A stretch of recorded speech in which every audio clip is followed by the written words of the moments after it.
People, welcome back to Politics Watch. Now, I don't expect this video to get a lot of views, but I have to get this off my chest. The young boys that we have in Jamaica that you see at the stoplight, all over the corporate area, wiping windscreen glass, right? And begging, whatever they're doing. You know what I'm talking about. If you've been to Jamaica, especially Kingston, you've seen these young men. The reality of the situation is this. These young boys are a product of a failed society.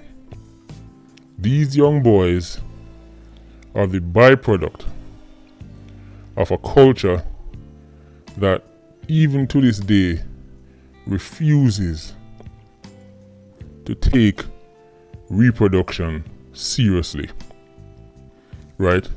And I want to be clear, I'm speaking about the young boys, especially the ones who are like, some of them look like they're like 8, 9 years old, some of them are like 11, 12. I'm not talking about the big old rusty one them, right? Because a lot of them they're actually thief in real life. They only pretend to be windscreen wipers, but what they want to do is snatch a phone. I'm talking about the actual young boys who are out there wiping windscreen glasses. Now, Jamaica refuses to look at these boys in the face, right? Jamaica as a society refuses to look at these young boys in their face, both literally and metaphorically speaking, because they showed the side to Jamaica that we don't want to accept. The careless side, the reckless side. Can we be honest for a second here? Most of these young boys were not wanted in the first place. And I know people are probably going to jump on me for that.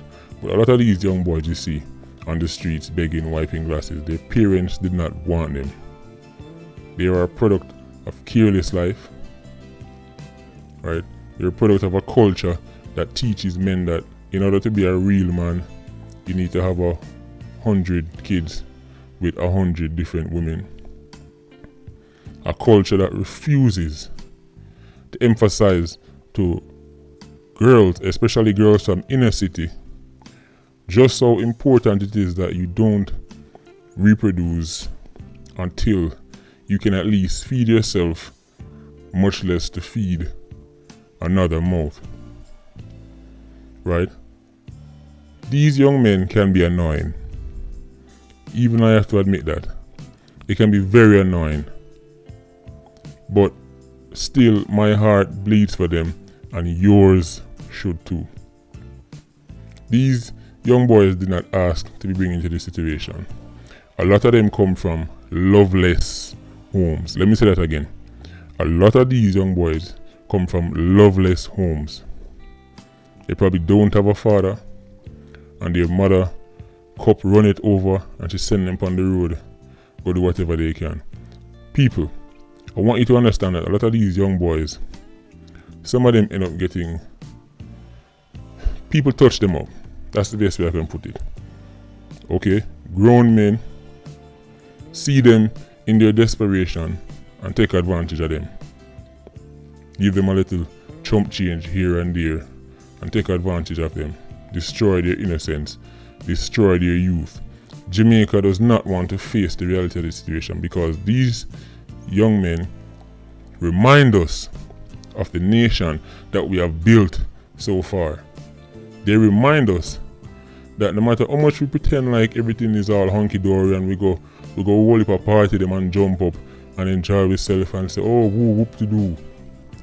Every morning we see them, we are reminded about the society that we have built thus far since our so-called independence. That is the reality of the situation. This is one of the reasons why a lot of people, including myself, find it very difficult to even look them in the eyes. When they come up to you at the stoplight, it's very hard to even look at them. It's very hard to look them in their eyes. And a lot of people going to say, well, me never do nothing. Me never feel them. People, listen. When Jamaica does something good, we all take the praise as a collective. When Olympics time come, and Usain or Shelley win a gold medal, everybody jump up and clap. And when people say Jamaicans can run fast, we all take the praise. We collectively take the good. When people say, oh, Jamaicans have vibe, Jamaicans have fun, Jamaicans can cook, we all take those good praise as a collective. Therefore, we must also take our feelings as a collective. Jamaica has failed these young boys. Of course, it starts in the home. Their parents fail them first, yes. But their community has failed them. The city has failed them. The nation has failed them.